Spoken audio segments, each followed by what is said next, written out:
Well, thank you very much, South Carolina, and happy Valentine's Day, everybody.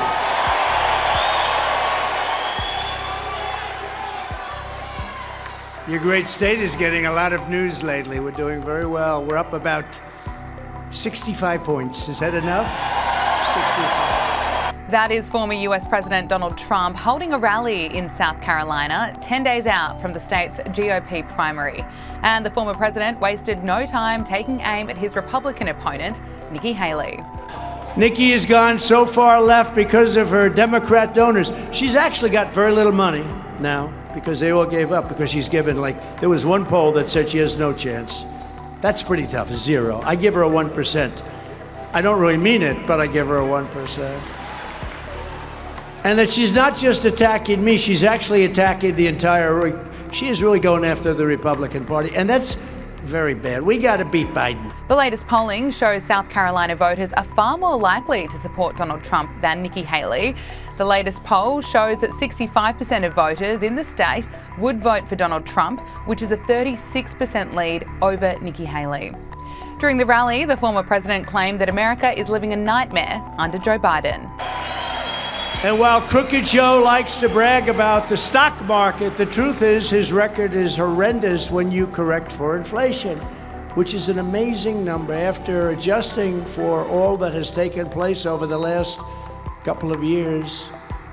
But think of it, with all of the inflation and everything else, the stock market is up just 8% total for the entire period. By contrast, under my leadership, the stock market was up by an astounding 62% with inflation almost at 0, 62%. In short, Crooked Joe Biden did our economy exactly what he did to our border. He's done it to our economy and our border. Have you ever seen anything? Look, forget about speeches. Have you ever seen anything where millions of people are allowed to pour in? Millions and millions?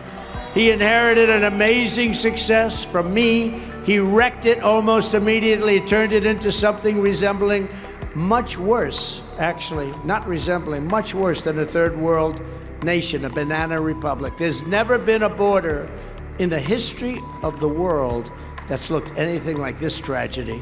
It's a tragedy. And he can shut it down. All he has to do is say, close the border, we got to get our country straightened out. And he doesn't, he wants to have some phony legislation passed, which actually makes it worse. But with your vote, we're going to save our economy and we're going to bring our country back from hell. That's where it's been. That's where it's been. Donald Trump once again claimed that the president is a threat to democracy. But it's no wonder Joe Biden and his thugs are so and they are desperate. They are desperate. Do you see this guy on television today? I mean, he's like a crazed lunatic. Round eyes. The eyes are all round as hell. But I know he didn't have any plastic surgery, I know. The eyes are round. Foreign leaders look at him and they say, you gotta be kidding. They only know that we are and they know this, that we are the only ones who are gonna stop the Democrats. They're gonna destroy our country. That's why they're weaponizing law enforcement for high-level election interference. That's what they've done. It's all election interference. They love to talk about disinformation and democracy. It's all disinformation. They're great at cheating on elections, and they're great at misinformation, disinformation. Similar, not the same thing, but both.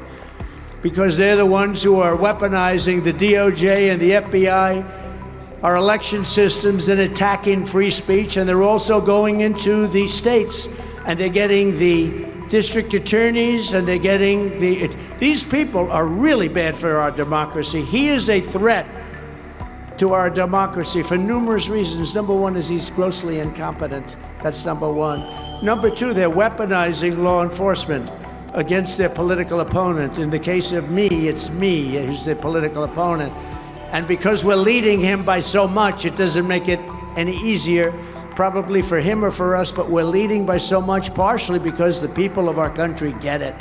Sky News host James Morrow explains how Donald Trump needs to get everyone focusing on Joe Biden's problems. you know, it is one of those things where the noise in the media then creates those questions around Trump. And I feel like the thing that he needs to do is get out of his own way when Joe Biden is making so many mistakes. He's literally falling apart before our eyes. I mean, Kieran, we were on air. We talked about this last week, and he's not any better. And we're going to be talking about this tomorrow night and showing clips from 2016 and today, and you can judge for yourself. Trump is getting in his own way and getting in the way of everybody just focusing on Biden's problems, which is what he needs to do. The president's mental health is under intense scrutiny following last week's disastrous press conference where he confused the president of Egypt for the president of Mexico. Special counsel's report, in the report, it said that President Biden is an elderly man with a bad memory. Do you think that President Biden is mentally fit for office? That was a partisan report, and President Biden has been absolved of any criminal wrongdoing. President Biden is absolutely fit. Trump is the one who is crazy. I think he's the one who's a liar.